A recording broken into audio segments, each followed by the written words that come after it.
Assalamualaikum warahmatullahi wabarakatuh.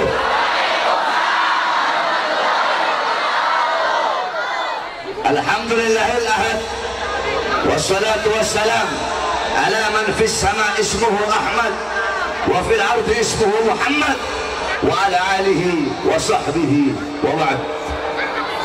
Yang saya cintai, yang saya muliakan, para alim ulama, para habaib, para kiai, para asatid, para tokoh masyarakat, para aparat pemerintah, wabil khusus guru kita Al-Habib Habibana Zaki Al-Idrus, beserta yang saya cintai, yang saya muliakan, segenap panitia daripada peringatan Maulid Nabi besar Muhammad sallallahu alaihi wasallam, beserta seluruh hadirin hadirat, bapak-bapak, ibu-ibu, khususnya para pemuda-pemudi umat baginda Nabi besar Muhammad yang selalu dimuliakan oleh Allah Subhanahu wa taala. Saya sudah bilang berkali-kali, kalau mengundang saya ceramah, saya ini orangnya nggak bisa diatur. Kalau MUI mau ngatur saya ceramah, suruh MUI-nya yang ceramah, jangan saya.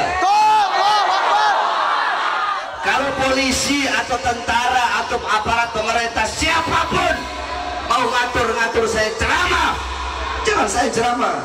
Mereka aja suruh naik atas panggung ceramah sini. Terus MUI bilang ceramahnya harus rahmatan lil alamin. Nanti saya ajarkan MUI seperti apa tuh rahmatan lil alamin. Allahu Akbar. Sayang si Ridwan ini yang ngomong di berita nggak datang sih ketua MUI-nya langsung. Harusnya langsung ketua MUI-nya datang. Oh tetap kami akan pantau, kami akan pantau. Kalian pantau nggak karaokean itu? MUI. Kalian pantau nggak itu acara-acara konser-konser? MUI pantau nggak? Kemana kalian?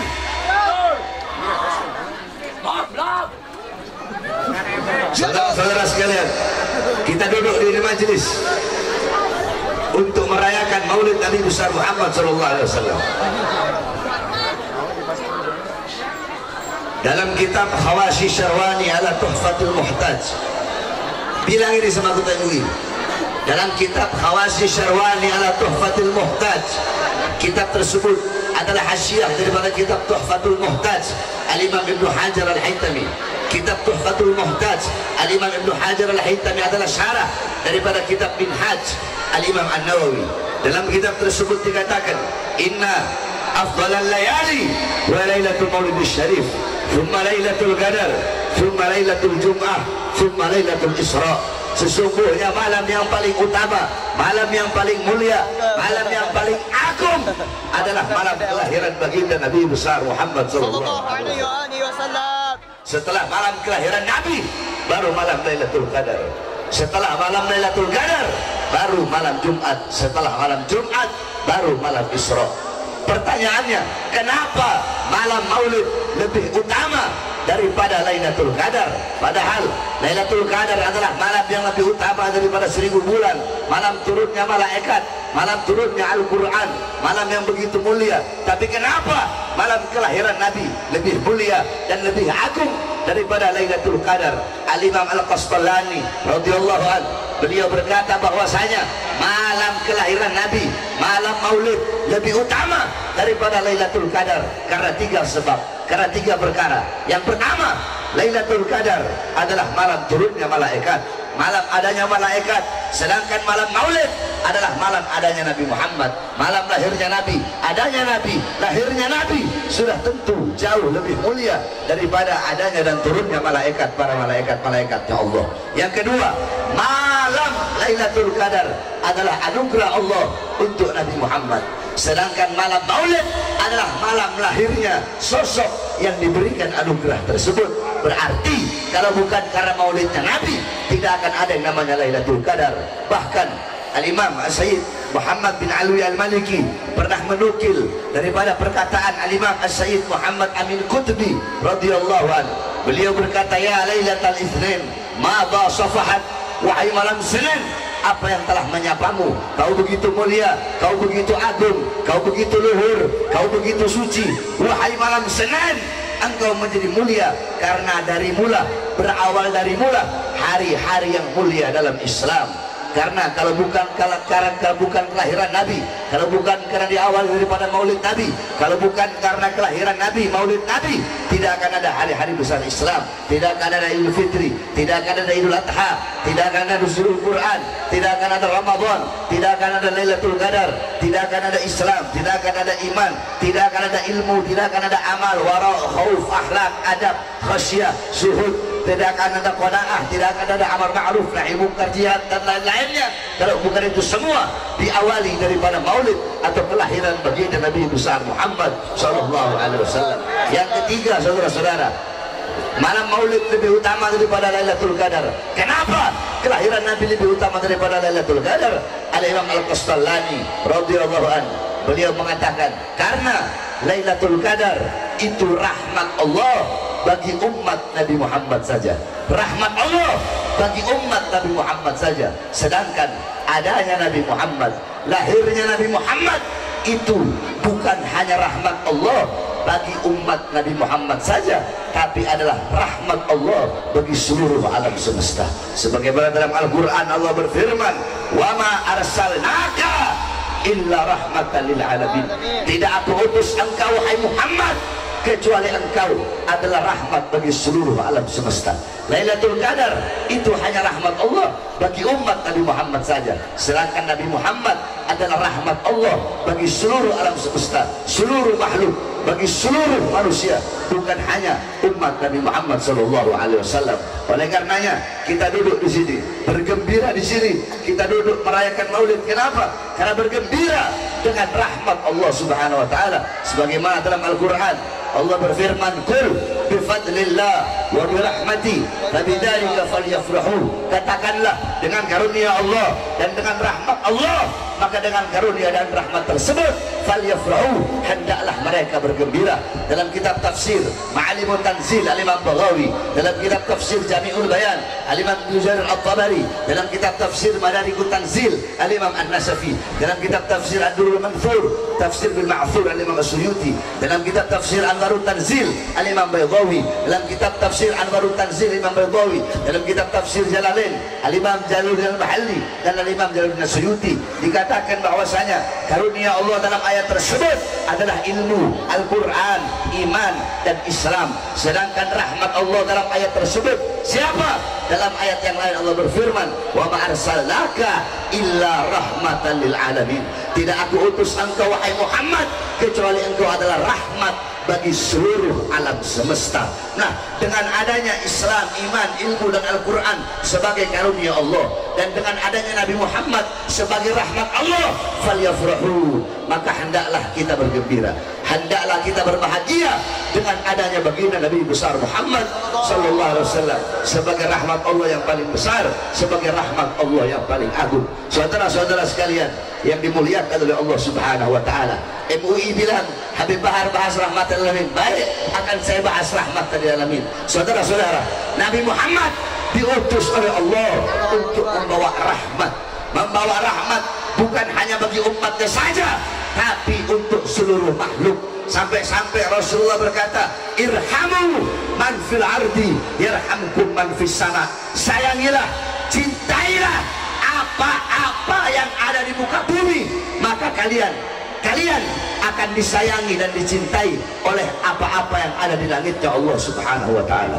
Saudara-saudara, apa-apa yang ada di bumi, Nabi Muhammad SAW menyampaikan bukan cintailah sesama kalian yang beriman, cintailah sesama kalian yang Islam, bukan hanya itu, atau cintailah kalian sesama manusia, bukan.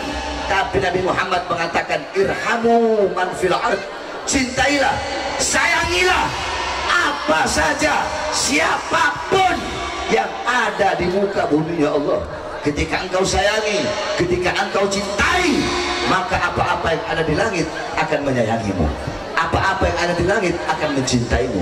Itu salah satu bentuk kecil daripada rahmat, daripada kasih sayang baginda Nabi besar Muhammad sallallahu alaihi wasallam. Ada sebuah hadis yang dimana Rasulullah sallallahu alaihi wasallam bersabda, man ada dhimmiyan faqad adani, barang siapa seorang muslim yang menyakiti kafir zimmi, memusuhi kafir zimmi, maka sama seperti dia memusuhiku. Kafir zimmi adalah orang kafir yang tinggal di mayoritas muslim, namun dia hidup dengan damai dan tidak memerangi Islam. Itu kafir zimmi. Kalau ada yang memusuhinya, kata Rasulullah, sama seperti dia memusuhiku. Dalam hadis yang lain Rasulullah berkata lagi, man qatala mu'ahadan lam yarih raihatal jannah. Barang siapa seorang muslim yang membunuh orang kafir yang memiliki perjanjian damai dengan umat Islam, ini orang kafir dia damai dengan Islam, tapi si Islam membunuh dia, maka si muslim yang membunuh tidak akan pernah mencium bau surga. Begitu kasih sayang Nabi besar Muhammad sallallahu alaihi wasallam. Bagaimana kasih sayang Nabi kepada seorang Yahudi yang buta? Bagaimana kasih sayang Nabi, kecintaan Nabi, rahmatnya Nabi, akhlaknya Nabi, pribadi beliau dihina, dicaci, dimaki, Nabi Muhammad diem, dilempar kotoran onta, dilempari dengan kotoran onta, dengan perut onta, beliau diem. Bahkan beliau menjenguk orang yang ketika melempari kotoran onta tersebut orangnya sakit, dijenguk oleh beliau, saudara-saudara. Nabi Muhammad selama urusan pribadi, Nabi Muhammad selalu rahmatan lil alamin. Tapi coba engkau lihat bagaimana ketika sudah urusan agama, bagaimana ketika sudah menyangkut kaitan dengan agama, atau berkaitan dengan umat, atau berkaitan dengan rakyat, Nabi Muhammad tidak pernah diam. Bagaimana dengan hadis yang dimana Nabi Muhammad SAW pernah bersabda, man li Ka'ab ibn Ashraf, man li Ka'ab ibn Ashraf faqad adallah wa rasul. Siapa dari kalian, wahai para sahabatku, yang bisa membunuh Ka'ab ibn Ashraf? Karena apa? Karena Ka'ab ibn Ashraf telah menyakiti Allah dan telah menyakiti Rasulnya Allah subhanahu wa ta'ala. Saudara-saudara, rahmatan lil alamin. Banyak orang sekarang, ustadz sekarang, kiai sekarang, habib sekarang, mereka menyalahartikan, salah tafsir, salah makna tentang rahmatan lil alamin. Rahmatan lil alamin mereka artikan untuk diam terhadap kezaliman, diam terhadap ketidakadilan, diam terhadap kemungkaran, diam terhadap kezaliman, diam terhadap kemungkaran. Sehingga apa? Kalau ada apa-apa, udah, Islam itu lembut, Islam itu kasih sayang. Kalau ceramah itu jangan keras-keras. Rasulullah itu gak pernah ceramah keras-keras. Goblok, kamu belajar di mana? Kok Rasulullah ceramahnya gak pernah tegas, Rasulullah ceramahnya gak pernah keras? Kamu tidak pernah baca hadis. Karena Rasulullah idza khataba marrat ainahu. Nabi Muhammad kalau berdakwah, kalau berkhutbah, kalau menyampaikan ceramah, memerah kedua matanya. Wa ala sautuhu, meninggi suara beliau. Wa istadda ghadabuhu, bertambah kemarahan beliau. Hatta kanahu kamun dirijaisin, sehingga Nabi Muhammad bagaikan pemberi peringatan perang. Sabbahakum masahakum, pagi ini kalian akan diserang, sore ini kalian akan diserang. Seperti itulah Nabi Muhammad kalau berkhutbah, saudara-saudara. Jadi kalian para ulama-ulama, para habaib yang menyalahgunakan rahmatan lil alamin, rahmatan lil alamin, kalian bilang diam terhadap kezaliman. Saudara-saudara, demi Allah, jikalau rahmatan lil alamin diartikan diam terhadap kezaliman, diam terhadap kemungkaran, demi Allah, Indonesia tidak akan pernah mendapatkan kemerdekaannya, saudara-saudara. Ini Indonesia merdeka bukan dengan tenang-tenang, bukan dengan santai-santai, bukan dengan cengesan-cengesan, senyum-senyum, ketawa-ketawa. Bukan, saudara-saudara. Indonesia ini didapatkan dengan harokah, dengan pergerakan, dengan perlawanan, dengan darah, dengan mengangkat senjata, melawan para penjajah-penjajah. Tidakkah kalian lihat bagaimana Bung Tomo ketika Inggris akan menyerang Surabaya, ketika Inggris akan mengambil senjata para anak-anak yang ada di Surabaya, Bung Tomo pergi kepada Ki Haji Hasyim Asy'ari, pendiri Nahdlatul Ulama. Wahai Kiai, bagaimana ini? Besok Inggris akan datang untuk mengambil senjata mereka. Saudara-saudara, jikalau Islam rahmatan lil alamin diartikan diam terhadap kezaliman, diam terhadap penindasan, maka jawaban Hasyim Asy'ari, udahlah biarin aja, kita pasrah aja, doa aja sama Allah, mudah-mudahan Belanda dapat hidayah, Inggris dapat hidayah. Tapi apakah seperti itu jawaban beliau? Tidak, saudara-saudara. Bagaimana jawaban beliau ketika Bung Tomo datang? Apa kata beliau? Hubbul watan minal iman, cinta tanah air, cinta negara kesatuan Republik Indonesia merupakan bagian daripada iman. Maka wajib bagi setiap orang yang memiliki iman kepada Allah, wajib bagi setiap orang yang dimana kaki mereka menginjakkan kaki di bumi pertiwi Indonesia, wajib untuk mengangkat senjata jihad, hukumnya fardu ain, untuk mengusir para penjajah dari tanah Indonesia. Kalau rahmatan lil alamin diartikan diam terhadap kezaliman, diam terhadap penindasan, diam terhadap kemungkaran, maka Indonesia tidak akan pernah mendapatkan kemerdekaannya. Betul? Kira-kira Ustaz, si Ridwan dengarin apa enggak? Hah? Dengar apa enggak dia itu? Ketua MUI apa Bandung Barat. Dengar enggak dia? Telepon kalau perlu dia sekarang. Kasih tahu sama dia jangan salah gunakan rahmatan lil alamin. Rahmatan lil alamin itu bukan diam terhadap kezaliman, bukan diam terhadap kemungkaran. Betul? Jadi ustaz kok goblok amat? Biadab. Jadi kiai kok goblok banget sih? Biadab. Pakai mengajar-ngajarin kita orang ini mondok 18 tahun. Jadi nggak usah diajar-ajari masalah rahmatan lil alamin. Betul? Jangan ajarkan kita tentang nasionalisme. Betul? Kita ini Ahlus Sunnah wal Jamaah. Ahlus Sunnah wal Jamaah, akidah Asy'ari, Maturidi, mazhab Syafi'i. Kita orang tahu, kita belajar, haram, tidak boleh melawan pemerintah yang sah. Betul? Tidak boleh melawan atau menjatuhkan pemerintah yang sah. Betul? Yang kita lawan bukan pemerintahnya.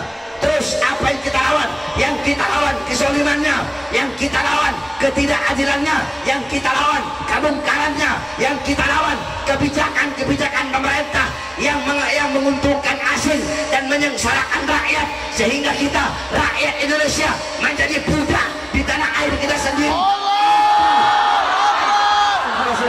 Itu yang kami perjuangkan, para pemuda-pemudi Islam, selama kedua mata kami masih terbuka untuk melihat kemungkaran para pemerintah. Maka selama itu kami akan tegak berdiri melawan kemungkaran, melawan kezaliman, melawan ketidakadilan pemerintah sampai titik darah. Semua yang ada di sini siap lawan kezaliman, siap lawan kezaliman, siap lawan kemungkaran, siap lawan ketidakadilan. Allahu Akbar.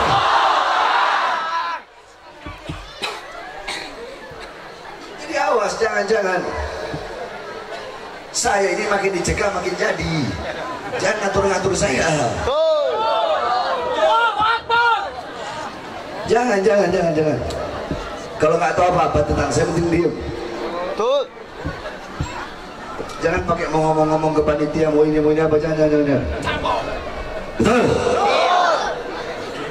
Oleh karenanya hadirin hadirat sekalian yang dimuliakan oleh Allah Subhanahu wa taala, pada acara Maulid yang penuh dengan keberkahan ini, engkau pulang dari sini bawa ilmu Nabi Muhammad. Betul? Bawa akhlak Nabi. Betul? Bawa adab Nabi. Betul? Kita orang ini para pendakwah yang tegas, tidak pernah kok kita menghilangkan kelembutan Nabi. Kita tahu ilmunya Nabi, akhlaknya Nabi, adabnya Nabi, dan kita sampaikan. Betul? Kalian juga yang lembut, para penceramah, para pendakwah, Ustadz Kiai Habib yang selalu lembut, jangan hilangkan ketegasan Nabi Muhammad. Betul? Jangan. Saya tanya, 8 tambah 2 berapa? Berapa? 5 tambah 5? 7 tambah 3, 6 tambah 4, 9 tambah 1, Hasilnya sama tidak? Sama tidak? Hasilnya sama tidak? Cara berbaginya beda apa enggak? Cara pembagiannya beda apa sama? Nah, habaib ulama kiai begitu. Ada yang lembut, ada yang tegas. Yang lembut jangan hilangkan ketegasan Nabi Muhammad. Jangan menyalahartikan rahmatan lil alamin sebagai diam, bentuk diam terhadap kezaliman. Bukankah Rasulullah berkata afdhalul jihad kalimatu haqqin inda sultanin jair. Jihad yang paling utama bukan mengangkat senjata, bukan mengangkat pedang, tapi jihad yang paling utama adalah menyampaikan kebenaran, menyampaikan keadilan, menyampaikan sesuatu yang benar kepada para pemerintah yang zalim. Ini pemerintah sekarang banyak tidak adilnya, saudara-saudara. Hadirin sekalian yang dimuliakan oleh Allah Subhanahu wa taala. 1 tahun yang lalu saya tanya, 1 tahun yang lalu mal-mal buka enggak? Buka. Mal-mal buka apa tidak? Buka apa tidak? Mal-mal buka apa tidak? Buka. Tenaga kerja dari asing dikirim terus tidak? Dikirim terus tidak? Dikirim apa tidak? Tahun kemarin ada seseorang anak cucu Rasulullah dalam tubuhnya mengalir darah Nabi Muhammad. Beliau membuat acara Maulid Nabi untuk memuliakan, mengagungkan hari kelahiran kakek beliau. Akan tetapi karena beliau merayakan Maulid, karena beliau melaksanakan acara Maulid, beliau dimasukkan penjara, beliau ditahan, 6 muridnya dibantai, disiksa, 6 murid pengawalnya dibunuh, rekening keluarganya diblokir, beliau tangan suci yang mengalir darah Rasulullah diborgol bagaikan koruptor, tangan beliau diborgol, saudara-saudara, bagaikan penjahat besar, padahal beliau masuk penjara hanya gara-gara melaksanakan acara Maulid kakeknya Rasulullah SAW. Demi Allah, tidak ada di dalam sejarah dunia, dalam sejarah muka bumi, apalagi Indonesia yang mayoritas Ahlus Sunnah wal Jamaah, tidak ada satupun habib yang ditangkap, yang dimasukkan penjara karena merayakan Maulid, kecuali Al-Habib Rizik bin Husain bin Syihab.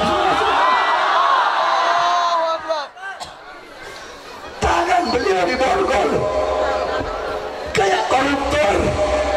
Koruptor dibiarkan, saudara. Koruptor tangannya telah diborgol. Beliau masuk penjara karena merayakan Maulid, tangannya diborgol bagaikan koruptor, bagaikan gembong narkoba, bagaikan penjahat besar, bagaikan mafia besar. 6 pengawalnya dibantai, kukunya dilepas, ditembak, kemaluannya dibakar. Saya tanya, adil apa tidak? Adil apa tidak? Zalim apa tidak? Zalim apa tidak? Zalim apa tidak? Itu yang kita lawan, saudara. Itu yang kita sampaikan. Dan ingat kalian para pemerintah, kami bangsa Indonesia, kami rakyat Indonesia. Saya tanya, kita yang ada di sini rakyat atau bukan? Kita rakyat atau bukan? Masyarakat atau bukan? Kita masyarakat Indonesia, betul? Kita rakyat Indonesia, betul? Saya tanya, seragam mereka dari rakyat atau bukan? Dari rakyat atau bukan? Dari rakyat atau bukan? Mobil dinas mereka dari siapa? Dari siapa? Jawab yang keras, dari siapa? Rumah dinas mereka dari siapa? Dari siapa?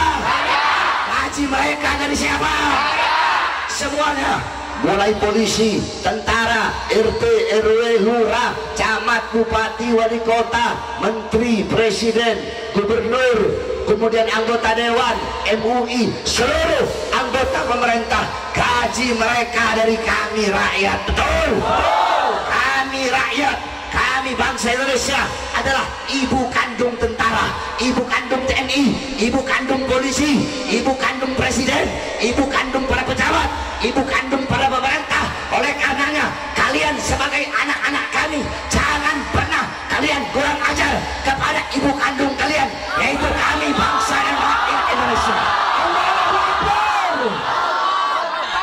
saudara saya tanya semuanya, sudah cukup selama ini? Selama 3 tahun umat saya lihat tertidur, saudara-saudara. Selama 3 tahun umat tertidur, para ustadznya, para kiai tertidur. Sekarang saatnya kalian bangkit kembali. Hei para tokoh-tokoh Islam, hei para pejuang-pejuang Islam, hei singa-singa Allah, hei para ustadz, hei para kiai, hei para habaib, hei para pemuda-pemudi Islam. Sekarang saatnya kalian bangkit. Bangkit untuk agama, bangkit untuk NKRI, bangkit untuk Pancasila, bangkit untuk Merah Putih, bangkit untuk Bhinneka Tunggal Ika, bangkit untuk membela bangsa dan rakyat Indonesia. Saudara-saudara, NKRI harga mati, betul? NKRI kurang keras, NKRI, NKRI Merah Putih harga mati, betul? Merah Putih, NKRI Merah Putih, Pancasila, UUD 45, bangsa Indonesia, rakyat Indonesia. Sampaikan kepada mereka, wahai kalian para pemerintah yang menjadi pengkhianat bangsa, wahai kalian para pemerintah, para menteri-menteri yang dimana kalian bertambah kaya di masa pandemi, sedangkan rakyat tambah susah. Kalian hidup senang, rakyat hidup susah. Kalian hidup kenyang, rakyat kelaparan.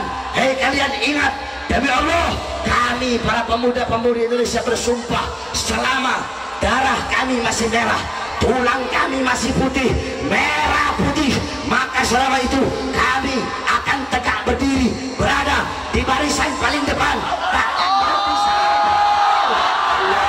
walaupun hancur untuk membela negara kesatuan Republik Indonesia. Saudara, siap berjuang, siap berjuang, siap hancur, siap binasa, siap mati, siap mati, siap hancur. Allahu Akbar, Allahu Akbar, Allahu Akbar. Ketidakadilan di negara ini sudah dipertontonkan dengan nyata, betul? Bukan lagi rahasia-rahasia. Hukum tajam ke kanan, tumpul ke kiri.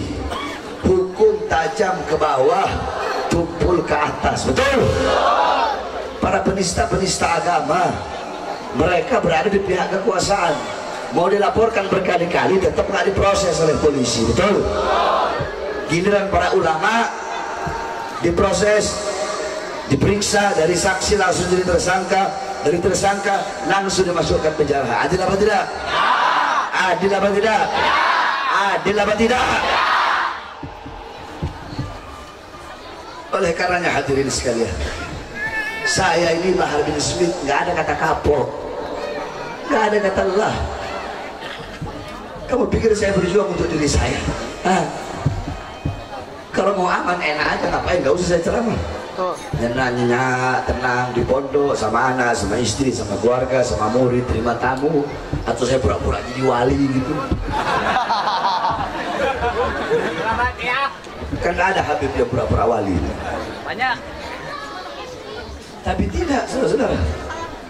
Saya ambil resiko itu. Walaupun saya tahu harus dipenjara, minimal dipenjara, maksimalnya saya mati dibunuh. Entahkah diracun, entahkah dipotong-potong tubuh saya menjadi beberapa bagian sampai hilang, entahkah dibunuh, dibuang kemana, wallah alam, saya nggak tahu. Tapi itu adalah risiko daripada perjuangan.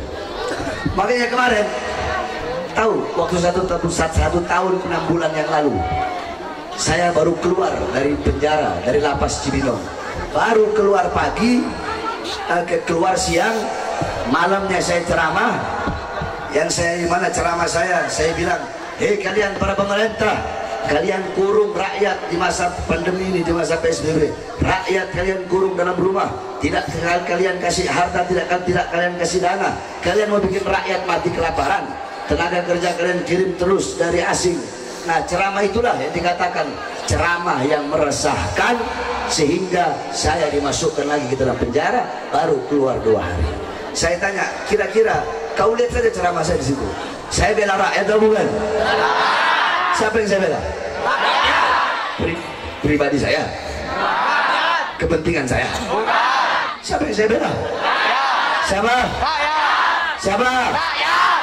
Katanya meresahkan. Di sini kan rakyat. Emang itu meresahkan? Tidak.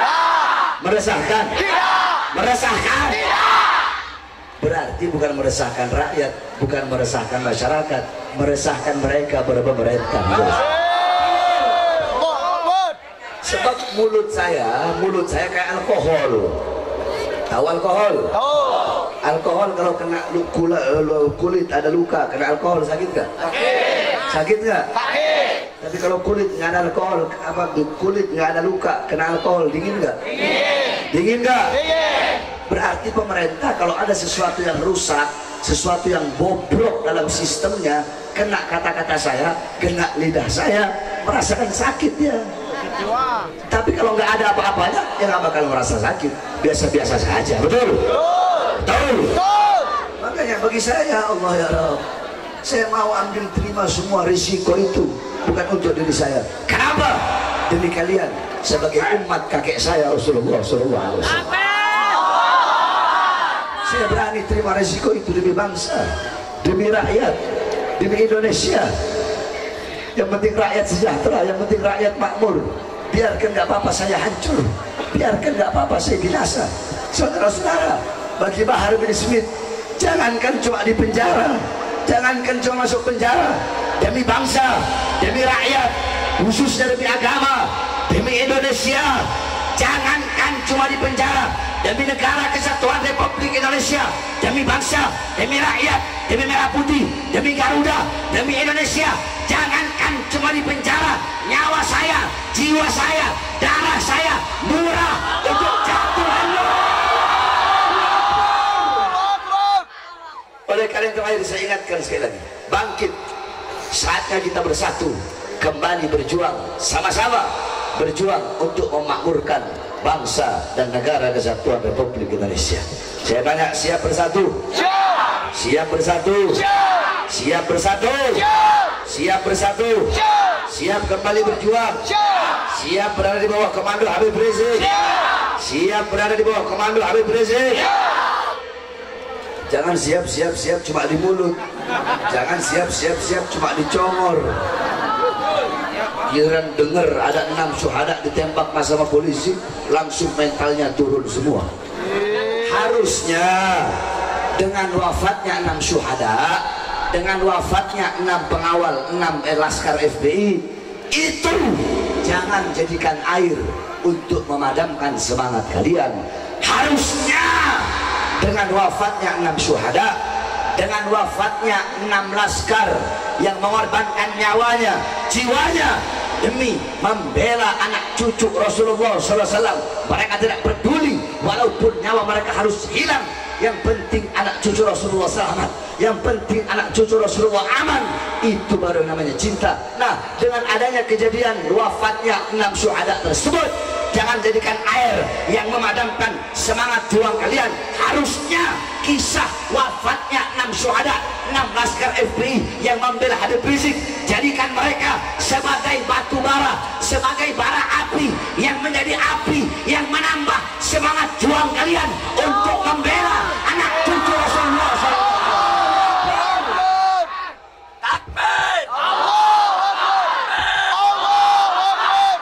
Sekali lagi, ingat wahai pemerintah, kami rakyat adalah ibu kandung kalian, betul? Uang kalian, senjata kalian, tank kalian, pesawat tempur kalian dari keringat kami para rakyat, betul? Yang beli beli tank pakai uang mana? Uang negara. Uang negara dari mana? Dari mana? Beli pesawat dari negara. Uang negara dari mana? Beli senjata, baik polisi ataupun tentara. Beli water cannon, polisi, tentaranya beli tank. Itu uang dari negara. Negara uang dari mana? Dari mana? Beli tank, beli pesawat, beli kapal tempur, beli senjata, itu untuk menjaga kedaulatan Indonesia, untuk menjaga perbatasan-perbatasan Indonesia dari cengkraman-cengkraman negara asing, betul? Untuk menjaga keutuhan negara kesatuan Republik Indonesia, betul? Untuk melawan para kelompok-kelompok separatis, para kelompok-kelompok yang ingin memisahkan diri, yang ingin membuat negara sendiri atau melepaskan diri dari Indonesia, betul? Jadi negara beli tank itu buat perang, bukan buat nurunin baliho.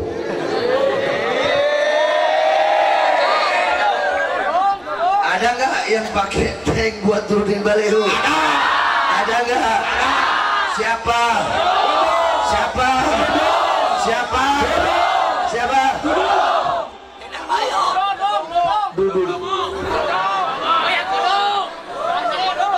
Jenderal Baliho. Naik, sekarang udah 4 bintangnya. Dulu cuma 2. Gara-gara Baliho, kayak loncat. Jadi 4 saudara-saudara. Sama ormas Islam galak. Wow, apa itu FPI? Bubarkan saja FPI. Sama Habib Rizik, nggak manggil Habib. Apa itu Rizik itu? Sok jagoan Rizik itu. Wow. Giliran sama OPM takut.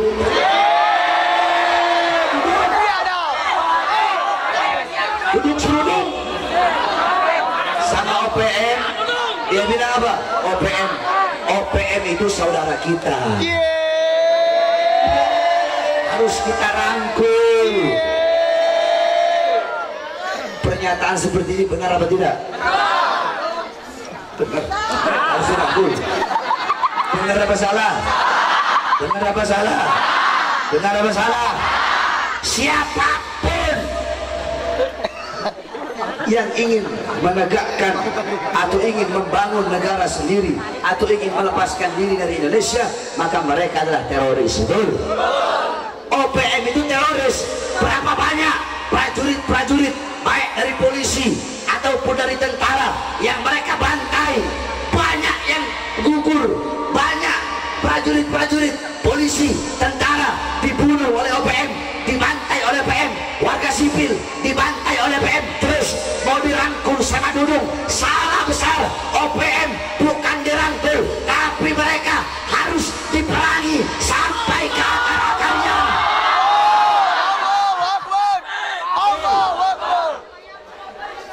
Jadi kalau yang begini-begini ini harus kita tegur. Salah ya salah, tapi kalau ada benernya ya kita bilang benar. Betul?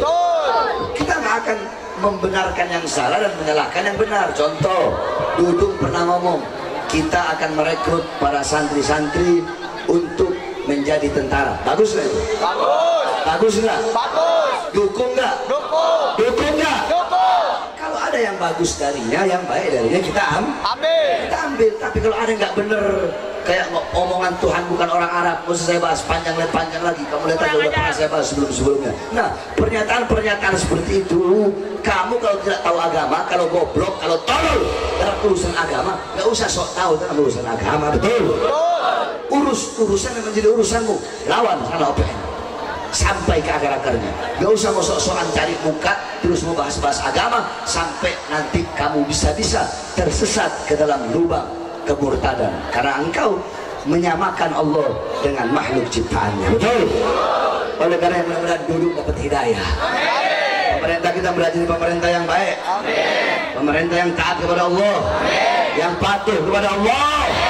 Negara kita menjadi negara yang makmur, negara yang sejahtera, negara yang berwibawa, negara yang berdiri sendiri, negara yang tidak tunduk kepada negara-negara asing. Amin, amin ya rabbal alamin. Menjadi negara yang menjadi baldatun thayyibatun wa rabbul ghafur. Amin, amin ya rabbal alamin. Dudung atau pemerintah siapapun atau MUI tadi siapapun, kalau nggak mau dikritik jangan jadi pemerintah, jadi rakyat biasa. Betul? Kalau nggak mau dikritik ya jangan jadi pemerintah, jadi seperti kita rakyat biasa. Betul? Semua ini kita lakukan semata-mata karena kecintaan kita kepada ini bangsa. Betul? Karena kecintaan kita kepada rakyat dan kepada negara kesatuan Republik Indonesia. Yang terakhir, saudara-saudara sekalian yang dimuliakan oleh Allah, sebagaimana yang saudara-saudara tahu bahwasanya saya sedang membangun pondok pesantren, yang dimana pondok pesantren saya haramkan terima dana dari pemerintah. Saya nggak mau. Bukan berarti kalau ada pondok yang terima dana dari pemerintah salah, nggak salah. Pondok pesantren terima uang dari pemerintah nggak apa-apa, terima sumbangan dari pemerintah nggak apa-apa. Cuma kalau saya ikhtiar Saya berhati-hati, saya nggak mau. Kenapa? Sebagaimana Imam Ghazali bilang, wahai para ulama, jangan kau terima sepeser pun atau apapun yang datang dari para pemerintah. Kenapa? Walaupun kalian tahu itu halal, jangan kalian terima kalau bisa. Sebab kalau kalian terima, tertanam dalam hati kalian rasa simpati, sehingga kalau ada kemungkarannya pasti kalian biarkan, kezalimannya pasti kalian biarkan, ketidakadilannya pasti kalian biarkan. Ustadz, Kiai, Habib, itu pejabat salah, kenapa nggak ditegur? Nggak enak saya menegur. Kemarin pondok pesantren saya habis dikasih semen 1000 sak. Nggak enak menegur. Kemarin habis kasih amplop saya. Nggak enak menegur. Kemarin habis dikasih Rubicon saya. Ustadz, Kiai, Habib deket dengan pemerintah bukan nggak boleh, nggak apa-apa, justru bagus kalau ada Ustadz, Kiai, Habib, ulama yang dekat dengan pemerintah. Tapi dekat dengan pemerintah untuk menasihati para pemerintah agar jadi lebih baik, lebih taat, lebih patuh, lebih takut kepada Allah, untuk berbuat adil, untuk berbuat bagus, untuk mensejahterakan rakyat, untuk memakmurkan rakyat, bersihkan kotoran-kotoran dari dalam pemerintah tersebut. Jangan Ustadz, Kiai, Habib dekat dengan pemerintah malah ikut-ikutan kotor, malah menjadi alimun alladhi yaj'alu ilmahu tabi'an ra'il muluk. Jadi orang berilmu yang ilmunya dijadikan untuk mengikuti kemauan para penguasa. Penguasa maunya A, dia tahu ini A salah, bukan enggak, tapi dia membenarkan yang salah, mencari-cari dalil, kalimatul hakim, yakni kalimatul haq uridu bihal batil, kalimat yang benar, ayatnya benar, tapi dijadikan untuk tujuan-tujuan yang batil. Ulama-ulama seperti ini adalah ulama-ulama yang telah mengkhianati Allah dan mengkhianati Rasulullah. Mudah-mudahan kita bukan termasuk dalam golongan ulama-ulama tersebut, dan mudah-mudahan Allah panjangkan umur para ulama-ulama kita yang istiqamah.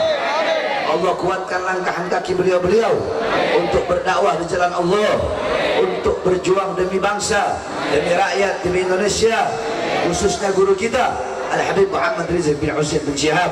Amin amin ya rabbal alamin. Ya, jadi nanti Habib Basim Al-Habsyi beliau menyanyikan mars prajurit pembela Rasulullah. Nanti jamaah keluarkan harta di jalan Allah. Ingat, tidak ada harta yang bisa menyelamatkanmu dalam kubur kecuali harta yang dikeluarkan di jalan Allah Subhanahu wa taala. Mudah-mudahan Allah selamatkan kita semua dari azab dunia dan azab akhirat. Amin amin rabbal alamin. Sekaligus nanti kita doakan saudara-saudara kita yang sedang dilanda musibah di Semeru. Mudah-mudahan yang wafat, yang meninggal, Allah Subhanahu wa taala terima segala amal ibadahnya. Yang sakit, yang terluka, cepat Allah pulihkan. Amin amin ya rabbal. Prajurit pembela Rasulullah untuk agama, bangkitlah untuk negara, satukan hati, satukan jiwa. Musuh di depan mata, lawan dia sampai berdarah.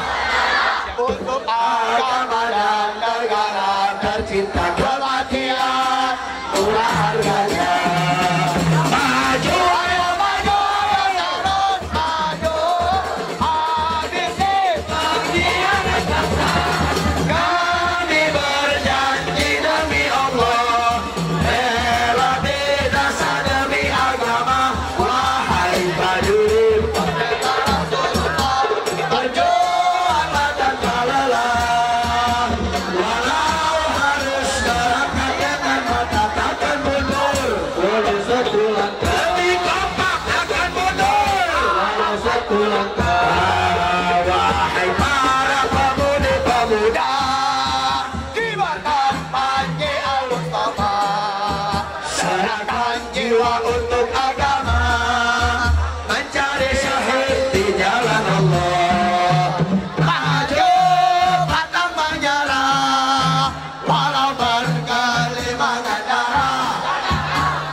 satu langkah. Wahai para pejuang agama, wahai para singa-singa Allah, Bangunlah, musuh sudah di depan mata, lawanlah, kejayaan menanti kita, kejayaan menanti kita. Semua maju, ayo terus maju. ABC pengkhianat bangsa, kami berjanji demi Allah, bela binasa demi agama. Wahai prajurit pembela Rasulullah, berjuanglah tanpa lelah, walau harus melangkah dengan mata. takkan mundur, Walau satu langkah, takkan mundur. walau satu langkah. Prajurit pembela Rasulullah, Untuk agama, lebih kompak. bangkitlah untuk negara, satukan hati, Satukan jiwa. musuh lawan dia sampai berdarah untuk agama dan Cinta bebas. Cinta bebas.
Setuju.